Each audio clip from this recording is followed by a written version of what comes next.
Et de ce point de vue, on peut dire que Macron incarne bien la tragédie française.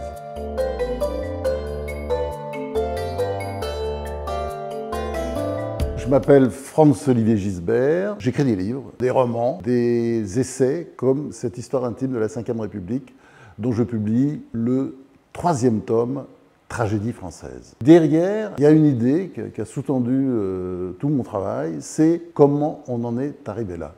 Il y a 3 périodes, il y a le sursaut, avec l'arrivée du général de Gaulle au pouvoir en 1958 quand la France est par terre, et il la redresse. La Belle Époque, c'est une sorte de période de continuité avec Pompidou et Giscard. Et puis enfin, Tragédie française, ça c'est de Mitterrand à Macron.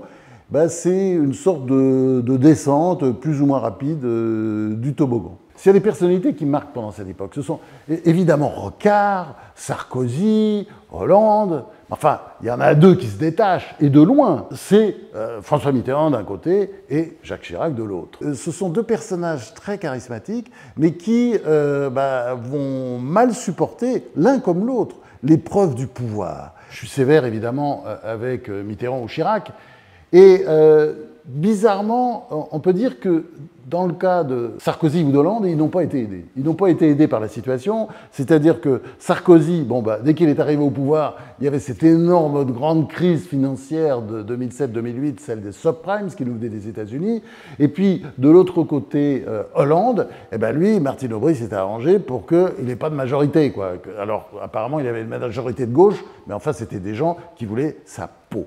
Donc, ce qui est formidable pendant cette période, ce sont les trahisons, ces trahisons passionnées. Trahison de Balladur, qui est quand même l'homme choisi par Chirac, promu par Chirac, etc., qui va essayer de prendre sa place entre 93 et 95, parce que Chirac l'a fait Premier ministre. Il se dit, tiens, c'est comme ça, je vais pouvoir me présenter à la présidentielle. Donc, ces histoires de trahison, elles font partie de la politique. Il y en a beaucoup, et c'est vrai qu'elles font le miel des chroniqueurs. En 1981, je suis journaliste au Nouvel Observateur, grand reporter, et puis chef du service politique, donc je croise la plupart des personnalités qui vont faire la politique autour de Mitterrand. Mitterrand, non, parce que Mitterrand, je suis fâché à l'époque, il ne me parle pas, il ne veut pas me voir, je n'existe pas, je l'ai bien connu pendant les années 70, les 10 années précédentes, mais là, vraiment, il me fait la gueule, parce que j'ai publié des articles pas sympas dans le Nouvel Obs, parce que j'ai fait un livre qui lui a beaucoup déplu, enfin bref, c'est pas grave, je fais mon travail. C'est vrai que quand j'ai commencé à faire ce travail,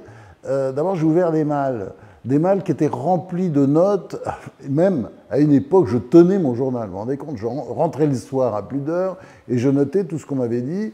J'avais un matériau absolument considérable. Alors, simplement, évidemment, comme c'est une histoire intime, je parle de mes débellés avec les uns et les autres, et puis aussi j'essaie de prendre du recul, parce que c'est de l'histoire. Mais c'est une histoire, disons, vivante.